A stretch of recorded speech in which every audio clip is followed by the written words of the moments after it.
এটা বরের জন্য, আমার জন্য অন্য খাবার। গুড মর্নিং, আশা করি আপনারা সবাই ভালো আছেন, আমিও খুব ভালো আছি। এখন 10:30 মতো বাজে। ওকে পরোটা দিয়ে অমলেট দিয়ে দিয়েছি, আর আমি পরোটা খাবো না। কালকে আমি একটু সাউন্ড হবে, ও আমার হাজব্যান্ড ফোনে কারোর সাথে কথা বলছে। তো কালকে বাইরে থেকে ও যে চাউমিন কিনে এনেছিল সেটার অনেকটাই আছে, ও একটু খেয়েছে আর আমি একটু খেয়েছি, আর এতটা আছে। তো এটা আমি আজকে সকালবেলা চা খাওয়ার পরে একটুখানি কিছুক্ষণ পরে আবার চাউমিনটা খাবো। আর ওকে আমি ওকে আর রান্নাবাড়ি বলতে কালকে যে ও ফ্রাইড রাইস এনেছিল সেটাও অনেকটা আছে। চিকেন যেহেতু আমি খাইনি, মানে বাটার চিকেন এনেছিল, তো আমার চাউমিন মানে শুরু খেতেই বেশি ভালো লাগে, ওই কারণে বাটার চিকেনও আমি খাইনি, ওটাও আছে অনেকটা। তো আজকে রান্নাবাড়ি সেরকম তামঝাম নেই, শুধু ওই পেঁপেটাকে কিছু একটা করতে হবে। সেই পেঁপেটা পরশুদিন রাতে কেটে রেখেছি, ওটা ঠিকঠাক আছে কিনা, যদিও এখন দেখলাম ফ্রিজ থেকে বার করে রেখেছি ঠিকঠাকই আছে, তো ওটা আর মানে রেখে দেবো না, ওটা আজকে বানিয়ে ফেলবো। আর ডালও আছে, কালকে দুপুরে অনেকটাই তো ডাল ছিল, রাতে তো সব কিছুই খাইনি। রান্নাবাড়ি বেশি, তাই জন্য ইয়ে নেই, মানে তোড়জোড় নেই, একটু ধীরে সুস্থেই কাজকর্ম করছি। মনটা ওই কারণে একটুখানি মানে ফুরফুরে রয়েছে, রান্নাবাড়ির অত তাড়া নেই তো। ঘরটারও আজকে মুছবো না, আজকে একটু রিল্যাক্স ডে, বুঝলেন। আর আর একটা খুব হাস্যকর খবর, মানে হাস্যকরই বলতে হবে না, একটা মানে মজার খবর। কালকে তো আমি ওই মাশরুম রাইস আর ইয়ে করেছিলাম, চিলি চিকেন করেছিলাম, আর মাশরুম রাইসটা একটা মানে ফ্ল্যাট চৌকো কাচের প্লেটের মধ্যে রেখেছিলাম। মানে তো আমার যে বর্দা, মানে আমার বর্দা বলতে ওর আমার ভাসুর হন উনি। এবার কালকে রাতের বেলা ফোন করেছে, কালকে রাতের বেলা ফোন করে উনি আমাকে বলছেন যে তুই যে মাশরুম রাইসটা বানিয়েছিলি ওইটুকুই কি বানিয়েছিলি? আমি বললাম হ্যাঁ ওইটুকুই, মানে ওই প্লেটটার মধ্যে যতটুকু ছিল ততটুকুই।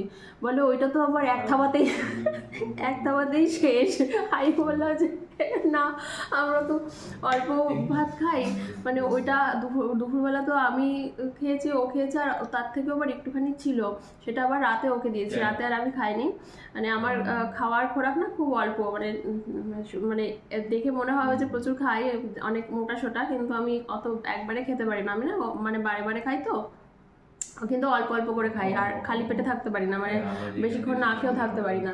এই এখন এটা খাবো, কিছুক্ষণ পর এটা খাবো, আবার 1-1.5 ঘন্টা পর ফল খাবো, তারপরে লাঞ্চ করব, তারপরে একটু ঘুমাবো টুমাবো, আবার সন্ধ্যাবেলায় আমি বিস্কুট তো অনেক কটা নিয়েই বসি, প্রায় 10-12টা নয় 5-6টা। বিয়ের আগে তো আরও খেতাম, পুরো কৌটো নিয়ে বসতাম। তার কিছুক্ষণ পরে তো আবার লাঞ্চ করে ফেলি, মানে আমাকে মানে দিনে প্রায় আমি 7-8 বার মতো খাই সকাল থেকে।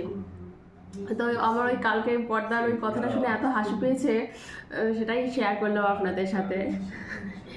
ফলে এক খাওয়াতেই শেষ।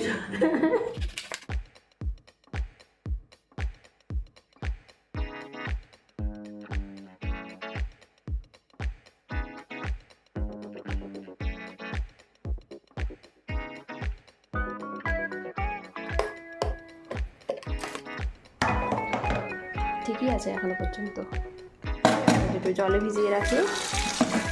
এখানে ভাত বসিয়ে দিয়েছি, ডালটা গরম, কালকে যে ডালটা বানিয়েছিলাম সেটা গরম করতে দিয়ে দিয়েছি।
এখানে আলু আর পেঁপে একসাথে আমি সর্ষের তেলে একটুখানি ভাজা ভাজা করে দেবো, তারপরে এর তরকারিটা বানাবো।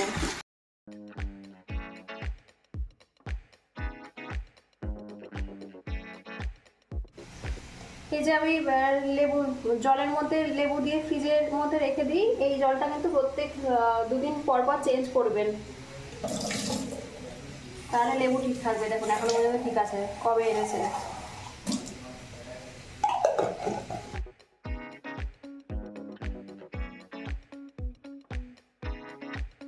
সরষের তেল দেবো। এবার এই তেলের মধ্যে তেজপাতা দিলাম, একটু গোটা জিরে দেব, আর একটু বাড়ির তৈরি গোটা গরম মশলার গুঁড়ো দিলাম। আর আদা কুচি একবারে দিয়ে এবার এটা নাড়াতে হবে। লবণ দেব, হলুদ, কাশ্মীরি লঙ্কার গুঁড়ো, জিরে আর ধনের গুঁড়ো। বেশি আছে,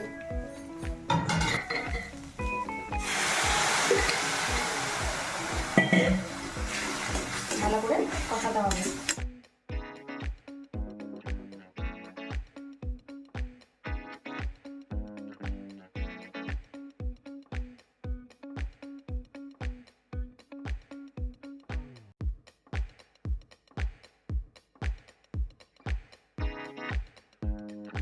এবার এটার মধ্যে টমেটো পেস্টটাও দিয়ে দেবো। এখানে একটা গোটা টমেটো নিয়েছি, ওটাকে পেস্ট করে দিয়েছি।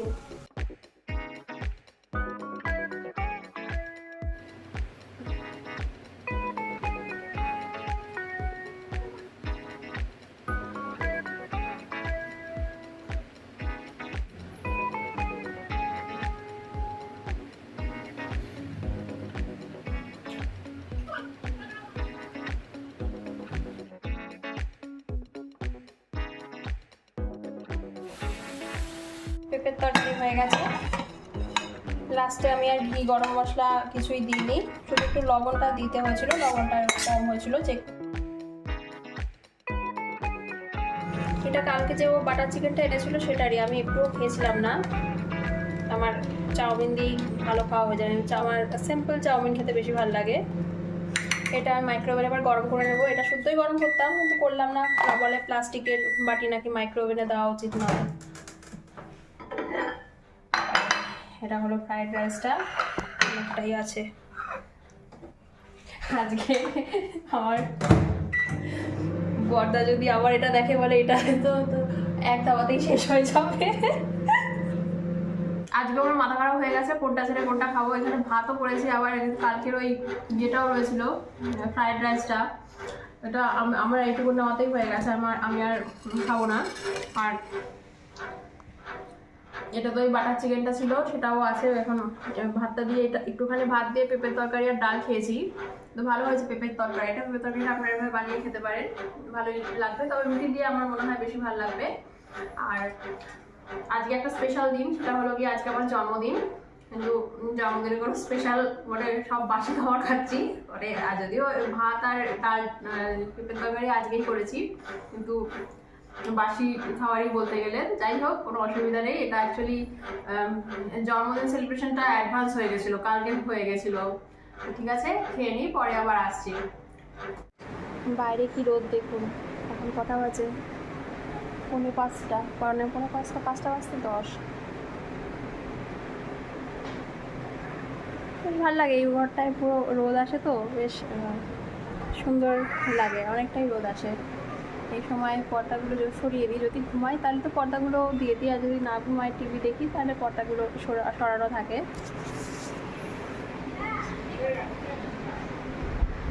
আর আমি এই জায়গাটা এইভাবে সাজিয়েছি। উর্লি বোলটায় তো সবসময় এখন দাঁড়ান, সব সময় তো আর জল আর পাপড়ি টাপড়ি নিয়ে আসা সম্ভব নয় বাইরে থেকে। ওই কারণে এটা আপাতত এরকমই কোনো মানে অনুষ্ঠান লাগলে পুজো পার্বণের দিন ইচ্ছা আছে ওই পাপড়ি, তারপরে টি লাইট ক্যান্ডেল, যেগুলো ফ্লোটিং ক্যান্ডেলগুলো থাকে সেগুলো দিয়ে সাজানো। নর্মালি এরকমই রাখবো।